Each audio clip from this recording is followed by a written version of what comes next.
The first time I heard it, I convinced myself it was nothing. A creak of old wood. The settling of a house that had stood for decades, but deep down knew something was different.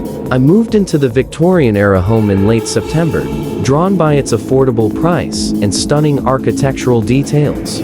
The real estate agent had been unusually eager to close the deal, her smile a touch too tight, her eyes darting nervously around the living room. I should have known then that something was wrong.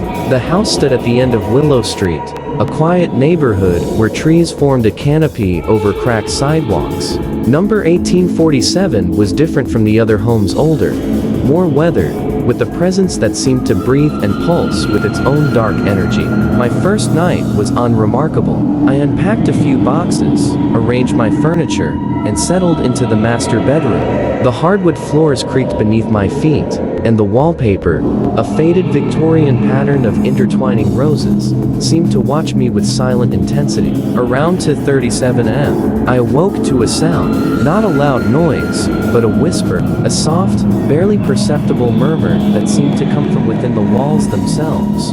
I attributed it to the wind, to the house's old age, to my imagination running wild in a new environment. But it wasn't the wind. The first signs were so slight that they could be easily dismissed. A book would slip from a shelf when no one was near. A cabinet door would open with a slow, deliberate motion. Shadows would move in my peripheral vision, always just beyond clear sight. I'm a rational person. I work as a data analyst, someone who deals with facts, with concrete evidence. I don't believe in ghosts or supernatural phenomena, or at least, I didn't. My first real encounter happened 3 weeks after moving in. I was working late, my laptop casting a blue glow across the study. The room was lined with bookshelves, each carefully arranged, each holding memories of previous owners. That's when I felt it. A sudden drop in temperature, the kind of cold that seeps into your bones, that makes the hair on the back of your neck stand on end. And then, a whisper, not just a sound, but a voice. Distinct, deliberate. Welcome home. I spun around. Nothing. The room was exactly as it had been moments before, but the air felt different, charged, like electricity, just beneath the skin of reality. I began investigating the house's history. The local library became my second home. County records, old newspapers, anything that might shed light on the strange occurrences. What I discovered chilled me more than any spectral whisper. The house had a dark history. Built in 1873 by Marcus Blackwood, a wealthy industrialist with a reputation for cruelty. Stories circulated about workers who disappeared, about strange experiments conducted in the basement, but nothing was ever proven. Marcus's wife, Elizabeth, had died under mysterious circumstances. Some said she committed suicide. Others whispered about murder. The activities became more pronounced. Objects would move when I wasn't looking. Not dramatically. Picture frame turned slightly. A book shifted an inch to the left. Always subtle. Always just enough to make me question my sanity. One night, I installed security cameras. Motion activated. High resolution. I needed proof. I needed to know I wasn't losing my mind. The footage was impossible. Shadows would move across rooms when no one was there. Doors would open and close. Once, distinctly, I saw a figure, translucent, human-shaped, walk through my living room and disappear into a wall. The basement was where everything felt most intense. Dark, cold.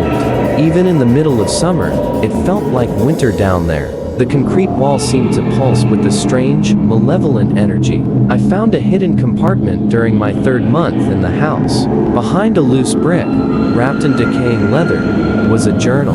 Marcus Blackwood's personal diary. The entries were fragmented, often seemingly written in a state of madness. He wrote about experiments that could bridge worlds, about souls that could be manipulated, and barriers between realities. One entry, dated 1882, was particularly disturbing. They do not understand. The souls are tools, instruments. With the right frequency, the right vibration, one can control what exists between life and death. Things got worse. The whispers became conversations, fragments of dialogue that I couldn't quite understand, voices that seemed to come from everywhere and nowhere. I started hearing Elizabeth's name, always whispered, always just at the edge of comprehension. My friends thought I was losing my mind. They'd visit and notice nothing. The house seemed normal to everyone but me. Was I going crazy? It happened on a Tuesday night in November. I was in the study, surrounded by research, by notes about the house's history. The temperature dropped, the lights flickered, and then, clear as day, voice spoke. "You shouldn't be here." A woman's voice, soft, terrifying. I turned, and there she was, Elizabeth Blackwood, not a solid figure, but a translucent image. Wearing a white dress, her face a mask of terror and desperation. "He will find you," she whispered. "Marcus never lets anyone go." Before I could respond, she vanished. Through more research, more investigation, I began to understand. Marcus Blackwood wasn't just cruel. He was something else entirely, a man obsessed with the boundaries between life and death. His experiments weren't just about controlling people. They were about controlling souls. Elizabeth hadn't committed suicide. She had been a victim of his twisted experiments. And now, somehow, their souls were trapped in this house, bound by Marcus's dark rituals. Unable to move on, I knew I had to do something to help Elizabeth, to break whatever supernatural trap Marcus had created. I returned to the basement with the journal, with everything I had learned. The air was thick, oppressive. I could feel eyes watching me, malevolent, hungry. Marcus materialized, not as a ghost, but as a dark energy, a presence that filled the room, that seemed to consume light itself. "You don't belong here," he said. His voice was like grinding metal, like the sound of bones breaking. But I stood my ground. Using information from the journal, began a process, a ritual to release the trapped souls.